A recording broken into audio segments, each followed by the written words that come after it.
Hey guys, this is John Carrick. I am the author of Legacy of a Mad Scientist and Legend of Ashley Fox, two amazing science fiction fantasy novels for you guys on Amazon, free on Smashwords as ebooks, or free here on YouTube for you to listen to as audiobooks.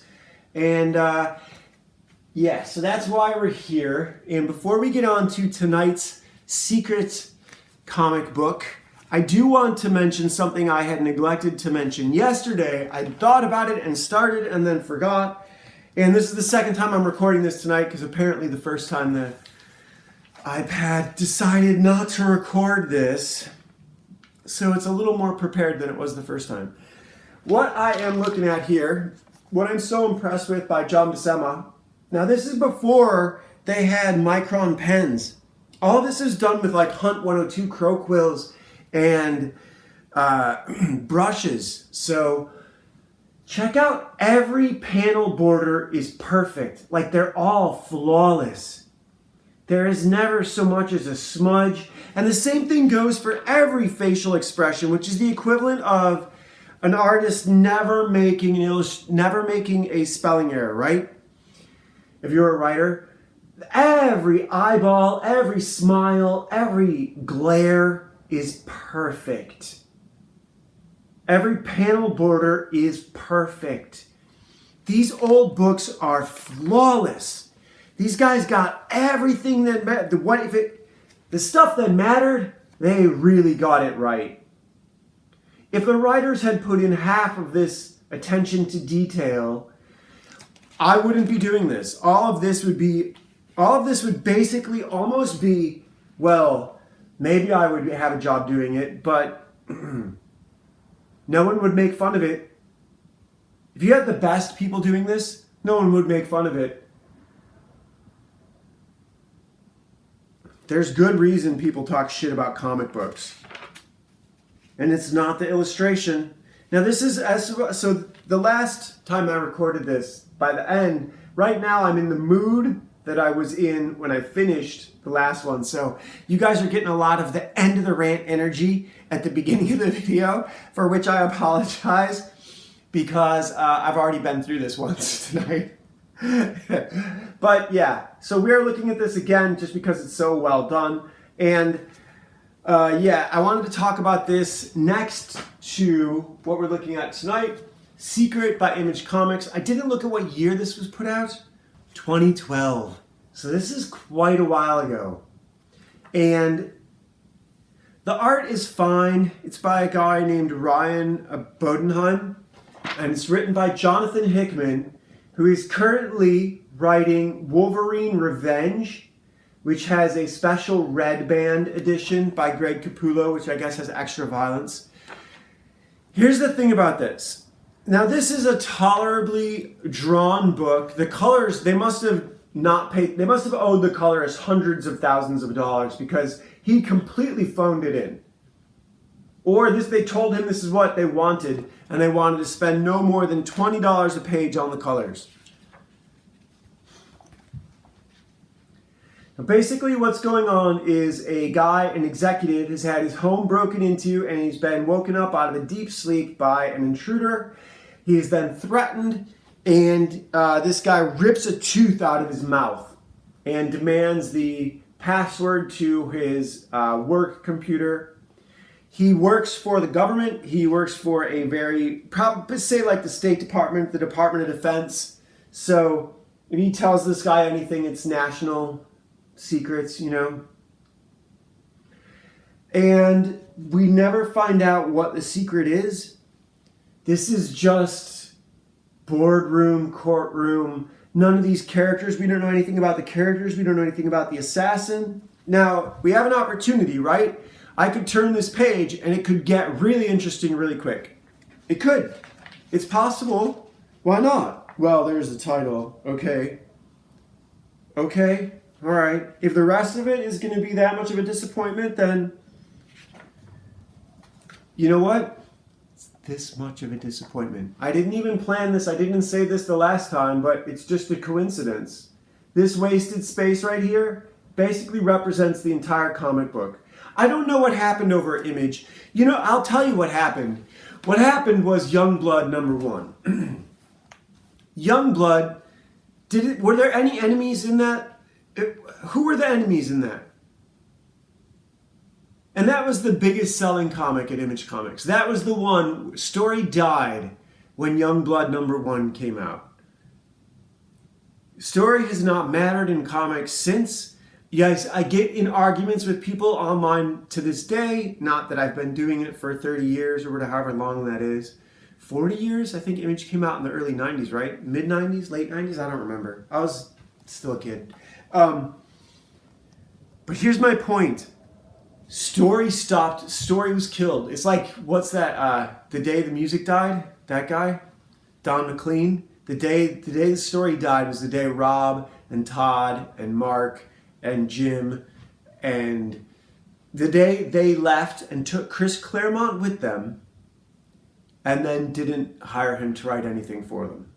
Jim Lee wanted to write his own story. They said, we'll let you can write for Willis Portacio. He's not doing anything right now because he's at home in the Philippines because his dad is sick.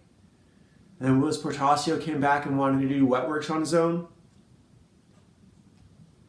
Chris Claremont, I don't think he ever worked in comics again. I've talked about this before, and it's still present. It's still going on. This would have been really easy to be awesome. I think the last awesome comics were like, what? The stuff that Garth Ennis does on The Preacher, and The Punisher, and The Boys. That's all Garth Ennis, isn't it? I don't remember if he did The Boys or not. But that stuff, he's really good. And Brian Azzarello with 100 Bullets, and that was what, 25 years ago?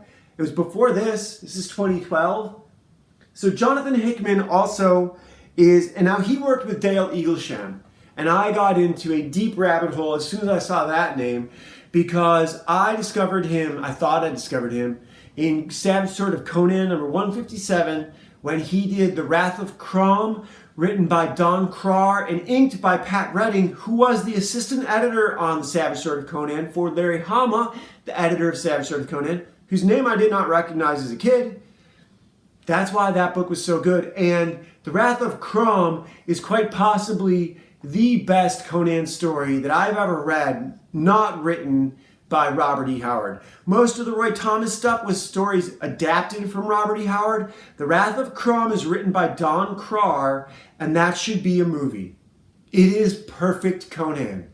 It is, in my humble opinion, perfect, flawless Conan. Cover to cover, one story. It could be a movie, easy. It's that kind of stuff that should be Conan comics, not Conan comic, Conan cartoons. The Savage Sword stuff should be Conan cartoons, and the Conan the Barbarian comics should be Conan cartoons. It would have been beautiful, it would have been amazing, but they never did it. And we get nothing here. So I got on a big rabbit hole because of Dale Eaglesham and that Jonathan Hickman had written for him some Fantastic Four story.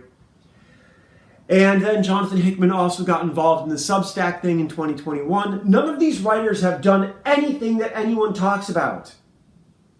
See, and this is another thing. This is what got me so fired up on this rant earlier. And this is the argument I had on Twitter over comics. And here's the statement. The art sells the book. Yes, I agree. But the story is how the customer determines whether or not they got their money's worth. The story is how the customer determines whether or not they're coming back for number 2. If I had bought this, you know what okay, so what do you have to gain? $30. If I bought this for $5 and the story's great, I will buy every single one of the next ones, even if they're all shit, hoping that any of them match the first one.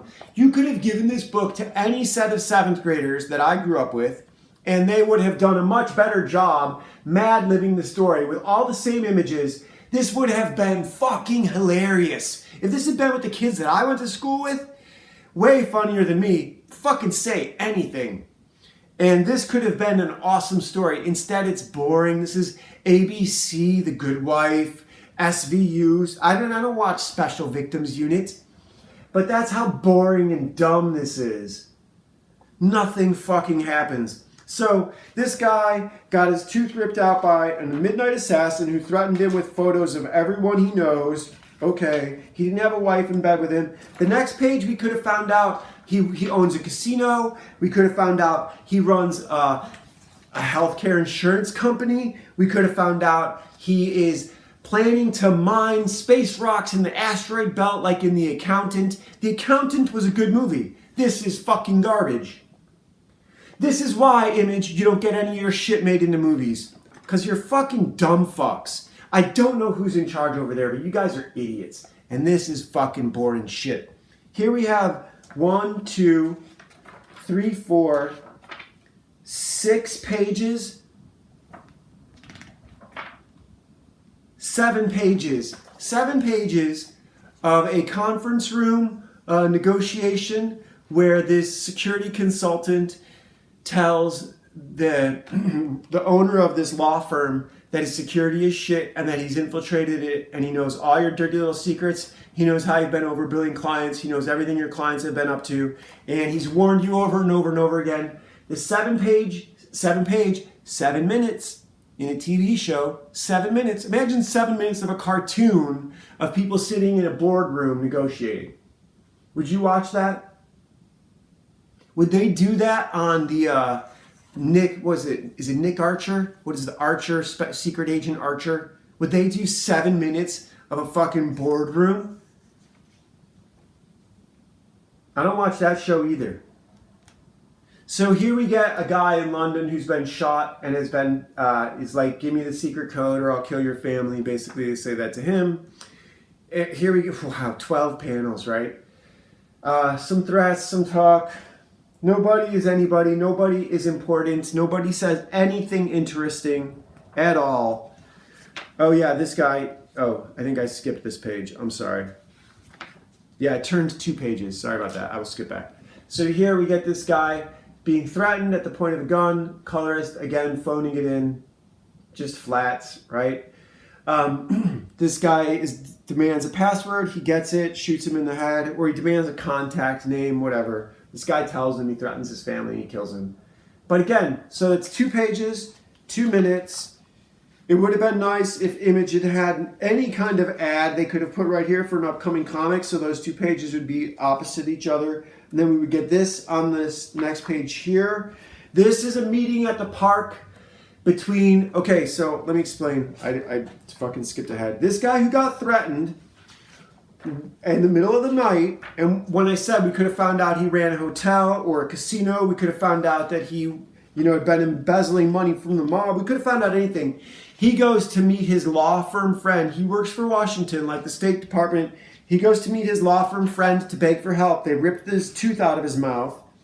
His law firm friend says, I'm about to go into a meeting. He goes into a meeting. Now again, this is where we should have had an ad or something. They should have eliminated this page. So this and this were facing each other. And then this and this would be facing each other. This is just fuck. No one fucking cares. No one fucking cares an Image. So this guy is going to get recommended to a security consultant. Someone in London gets killed. Unrelated. Now we have a park meeting between the guy who got broken into in the middle of the night and a security consultant who bullied the law firm into giving him access to everything. And he proceeds to bully this guy who had his tooth ripped out into giving him access to everything and explaining it's his only way forward. He's welcome to go home or check him out. He's highly recommended. This is what the backstory of Eric Prince, who started Black, what was it called? I think God, why am I spacing on that now? Black Hawk? No.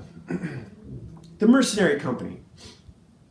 I know his name was Eric Prince, and I'm sure a lot of you guys know the name of the Mercenary Company too. It's not Triple Canopy, it's something else. It's the more famous one. But anyhow, this guy could be him, who was also a Jew. Eric Prince is a Jew.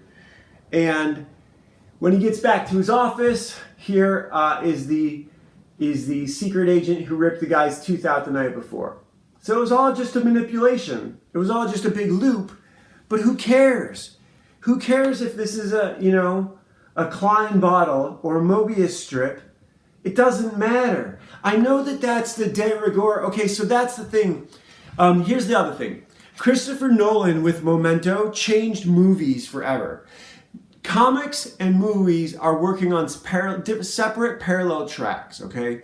movies want to become these matryoshka nesting dolls where when you get to the end, it's impossible it could have happened any other way. And what you end up with is these movies where everyone is intimately related.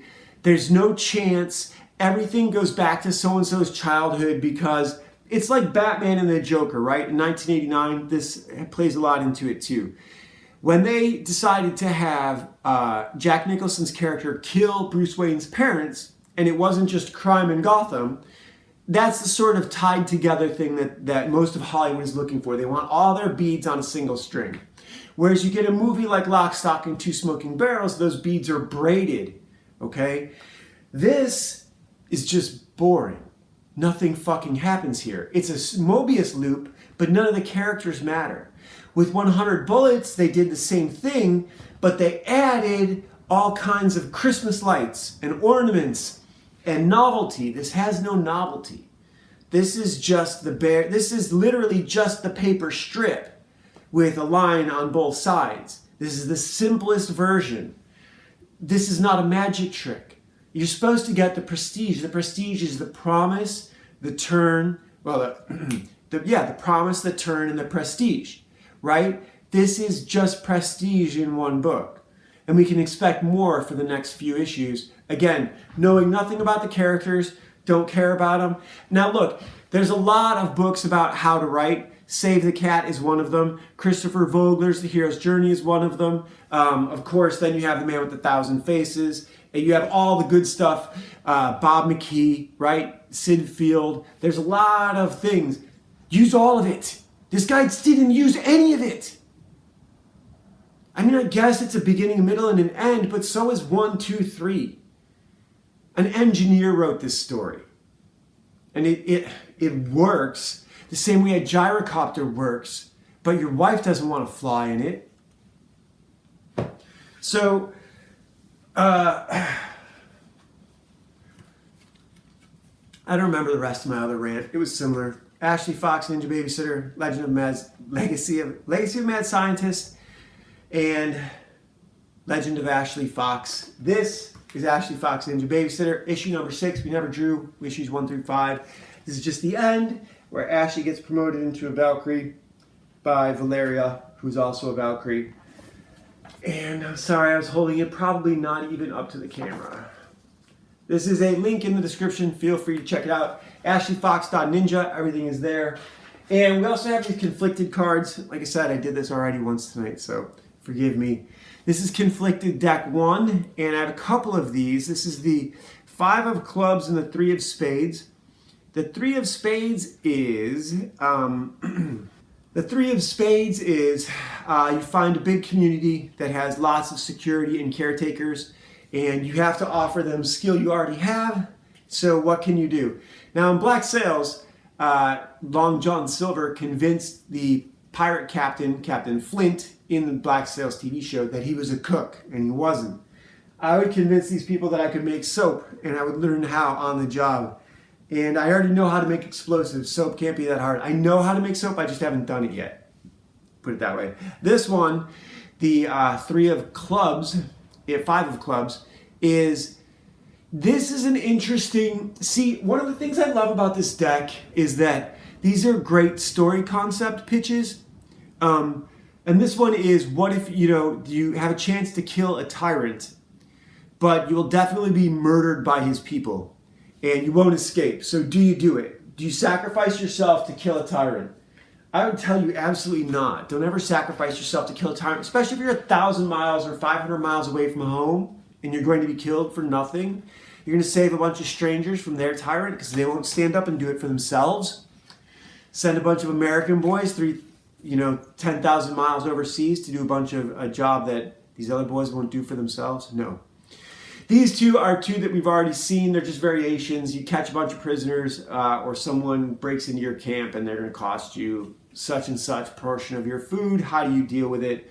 There's only one answer to that. You either convert them to your camp or they are so hostile and prove themselves to be such a danger that you have to exile them or kill them or whatever. I mean, if people are unreasonable, people are unreasonable. But this is, you're not going to get it in a paragraph from here. You need more than this. They never really give you the right sort of details. They just say it's going to cost you so much of your supplies. They don't say, and yeah, they'll say it's a wife and a child or 6 kids or 3 adult men. They don't, it would be really hard to paint this. There's going to be so many circumstances, extenuating circumstances. Like, do they speak your language? Have you seen them before? You can't even go into it. It's just, it'll blow your mind. If you think about that sort of stuff too long, and this deck is great, but it has some drawbacks. It's as much as they can fit on a card, right? It's kind of, one of the drawbacks is creatively they're a bit stifled in this first deck. I'd say we probably got 6 or 8 or maybe even 10 that are all variations on the same thing. So I am just talking about nothing, but Image Comics, you could do better. Did I say this in this one? That when they left Marvel, they killed Story, and it hasn't come back since. Oh, this is something I said in the other one that I didn't get a chance to say here. Story, okay, so the art is how you know, art is decide whether or not you're going to buy the book. But the story is how you decide whether or not you got your money's worth. And that's true, especially for the customer. That's what you have to lose. How do I know if I got my money's worth? It's a good story. Because I've already seen the art. I've already seen how good the art is. And this is an easy thing to get right. It's an easy thing to get right. No excuses on this. All right, see you guys tomorrow.